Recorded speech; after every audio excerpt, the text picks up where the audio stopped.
After long time prime ಟೈಮ್ನಲ್ಲಿ ದರ್ಶನ್ ಹೆಸರು ಹೇಳಬೇಕಾದ ಪರಿಸ್ಥಿತಿ ಬಂತು. ನಾವೇನು ತಂದಿದ್ದಲ್ಲ. ಸಂಜೆನೂ ಒಂದು ಮಾತು ಹೇಳಿದೆ ನಾನು, ಇಂಥ ಅಭಿಮಾನಿಗಳಿದ್ದರೆ ಬೇರೆ ಶತ್ರುಗಳೇ ಬೇಡ ಅಂತ. ಹೈಕೋರ್ಟ್ಗೆ ಹೋಗಿ ಒಂದು ಜಾಮೀನು ತಗೊಂಡು ಬಂದರೆ ಆ ಜಾಮೀನು ಕೊಟ್ಟ ರೀತಿಯನ್ನೇ ಸುಪ್ರೀಂ ಕೋರ್ಟ್ ಪ್ರಶ್ನೆ ಮಾಡ್ತು.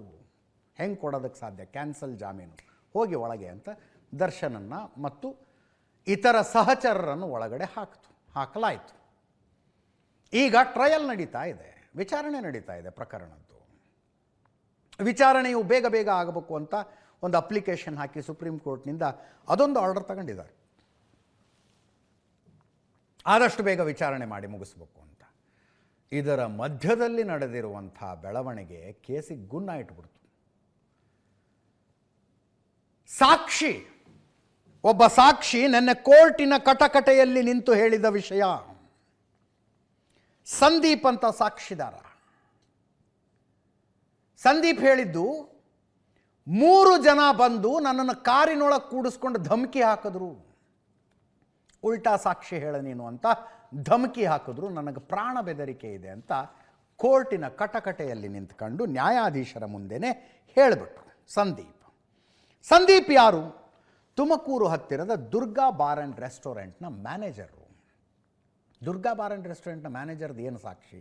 ಸಹಜವಾಗಿ ಪ್ರಶ್ನೆ ಬರುತ್ತೆ. ಈ ಅತ್ಯುತ್ಸಾಹಿ ಅಭಿಮಾನಿ ಸಂಘದವರು ಹೋಗಿ ರೇಣುಕಾಸ್ವಾಮಿನ ಕಿಡ್ನ್ಯಾಪ್ ಮಾಡ್ಕೊಂಬಂದ್ರಲ್ಲ ಅಲ್ಲಿಂದ. ಕಿಡ್ನ್ಯಾಪ್ ಇನ್ ದ ಸೆನ್ಸ್ ಕರೆದು ಕಾರ್ನಲ್ಲಿ ಕೂಡಿಸ್ಕೊಂಡು ಕರ್ಕೊಂಬರ್ತಾ ಇದ್ರಲ್ಲ. ದಾರಿಲಿ ತುಮಕೂರಿನ ಇದೇ ದುರ್ಗಾ ಬಾರ್ ಆ್ಯಂಡ್ ರೆಸ್ಟೋರೆಂಟ್ನಲ್ಲಿ ಗಾಡಿ ನಿಲ್ಲಿಸಿ ರೇಣುಕಾಸ್ವಾಮಿನೂ ಕರ್ಕೊಂಡೋಗಿ ಲಿಕ್ಕರ್ ಖರೀದಿ ಮಾಡಿದ್ರಂತಿಲ್ಲಿ. ಲಿಕ್ಕರ್ ಖರೀದಿ ಮಾಡಿ ರೇಣುಕಾಸ್ವಾಮಿ ಹತ್ರ ದುಡ್ಡು ಕೊಡಿಸಿ ಕಾರ್ನಲ್ಲಿ ವಾಪಸ್ ಕರ್ಕೊಂಬಂದಿದ್ದಾರೆ. ಆವತ್ತು ಲಿಕ್ಕರ್ ಕೊಟ್ಟಿದ್ದು ಇದೇ ಸಂದೀಪನ ಸಾಕ್ಷಿ ಬರ್ಕೊಂಡಿದ್ದಾರೆ. ಚಾರ್ಜ್ ಶೀಟಿನ ಭಾಗ ಅದು. ಅದರಲ್ಲಿದೆ, ಇಂಥವ್ರು ಬಂದರು, ಇಷ್ಟೊತ್ತಿಗೆ ಬಂದರು, ಇಂಥದ್ದನ್ನು ಖರೀದಿ ಮಾಡಿದ್ರು, ನಾನು ಅವ್ರಿಗೆ ಅದನ್ನು ಕೊಟ್ಟು ಇಷ್ಟು ದುಡ್ಡು ಇಸ್ಕೊಂಡಿದ್ದೀನಿ. ಆತ ಬಂದು ಸಾಕ್ಷಿ ಹೇಳಬೇಕು. ಸಂದೀಪ ಬಂದು ಸಾಕ್ಷಿ ಹೇಳಿದ್ರೆ ಏನಾಗುತ್ತೆ? ರೇಣುಕಾಸ್ವಾಮಿಯ ಕಿಡ್ನ್ಯಾಪ್ ಅಂತೂ ಪ್ರೂವ್ ಆಗುತ್ತೆ, ರೇಣುಕಾಸ್ವಾಮಿನ ಕರ್ಕೊಂಬಂದಿದ್ದಂತೂ ಪ್ರೂವ್ ಆಗುತ್ತೆ. ಅಂದರೆ ಕೋರ್ಟ್ನಲ್ಲಿ ಪ್ರಕರಣ ಪ್ರೂವ್ ಮಾಡೋದಾದ್ರೆ ಹಾಗೆ ಒಂದಕ್ಕೊಂದು ಚೈನ್ ಲಿಂಕ್ ಇದ್ದಂಗೆ ಇರ್ತವೆ. ಎಲ್ಲವನ್ನೂ ಪ್ರೂವ್ ಮಾಡ್ತಾ ಬರಬೇಕು. ಸಂದೀಪನ ಸಾಕ್ಷಿ ಅದಕ್ಕೆ ಇಂಪಾರ್ಟೆಂಟು.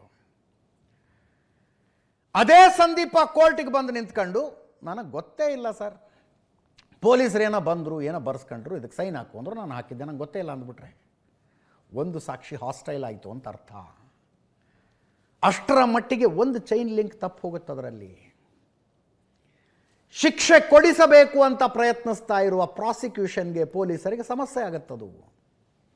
ಹಾಗೆ ಒಂದೊಂದೇ ಸಾಕ್ಷಿಗಳನ್ನು ಹಾಸ್ಟೈಲ್ ಮಾಡಿಸಿದ್ರೆ ದರ್ಶನ್ ನಿರಪರಾಧಿ ಅಂತ ಬಿಡುಗಡೆಯಾಗಿ ಬರುವ ಸಾಧ್ಯತೆ ಜಾಸ್ತಿ. ಅದನ್ನು ಲೆಕ್ಕಾಚಾರ ಇವ್ರದು.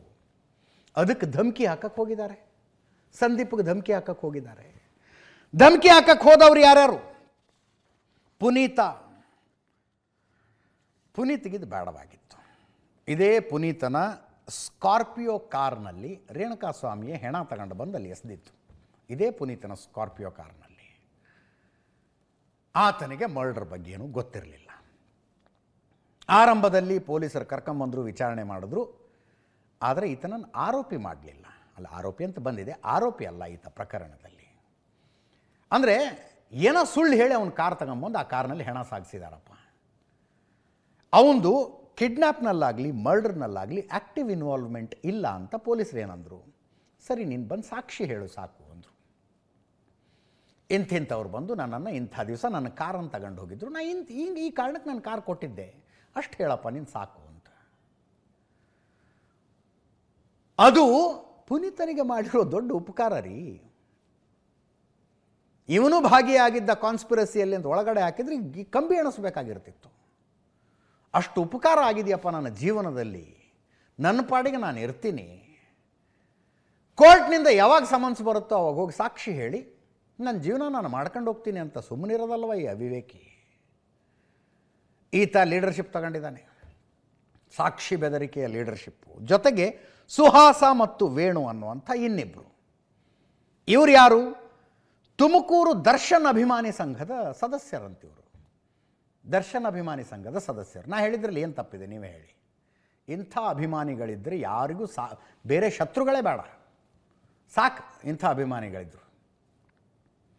ಅಲ್ಲಿ ಚಿತ್ರದುರ್ಗದ ಜಿಲ್ಲಾ ದರ್ಶನ್ ಅಭಿಮಾನಿ ಸಂಘದ ಅಧ್ಯಕ್ಷ ಅವನು ರಾಘವೇಂದ್ರ ಕಿಡ್ನ್ಯಾಪ್ ಮಾಡ್ಕೊಂಬಂದು ಇಲ್ಲಿ ಕೊಟ್ಟ ರೇಣುಕಾಸ್ವಾಮಿನ. ಅದಕ್ಕೆ ಮರ್ಡರ್ ಆಯಿತು.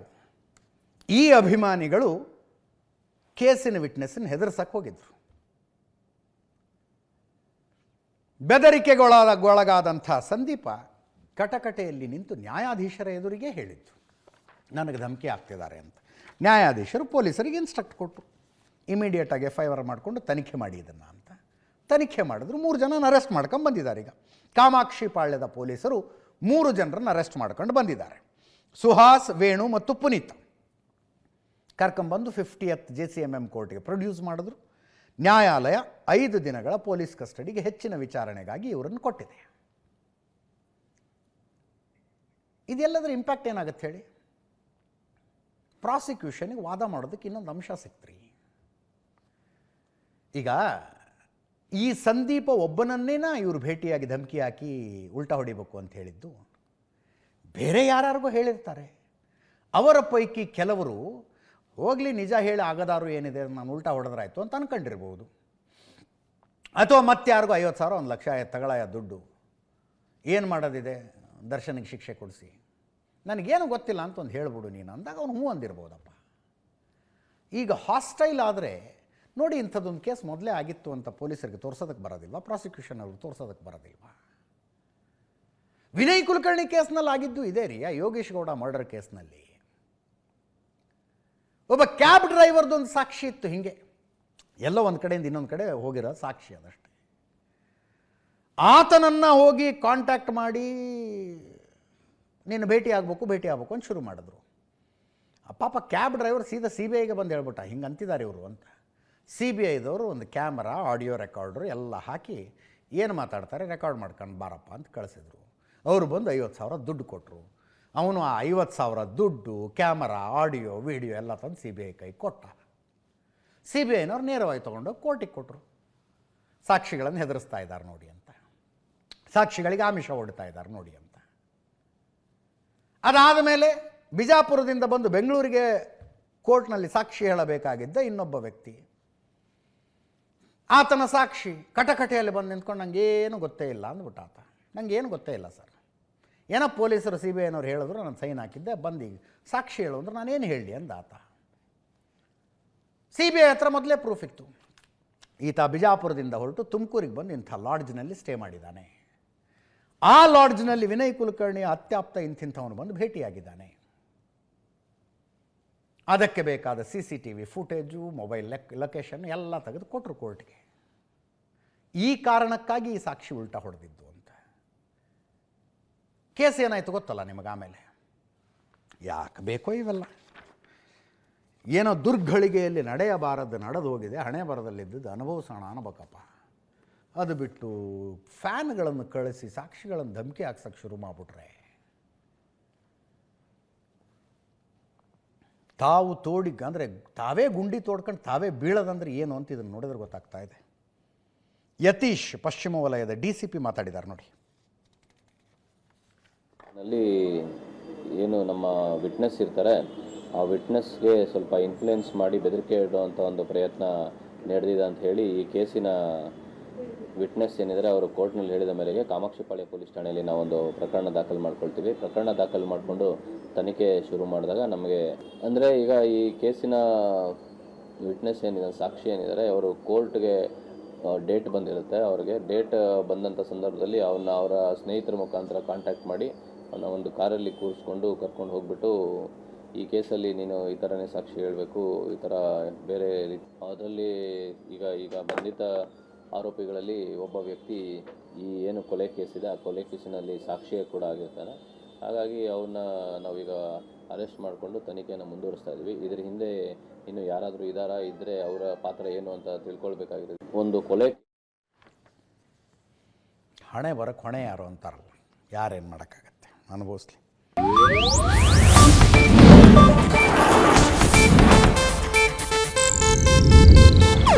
ಇದು ಏಷ್ಯಾನೆಟ್ ನ್ಯೂಸ್ ನೆಟ್ವರ್ಕ್ ಪ್ರಸ್ತುತಿ.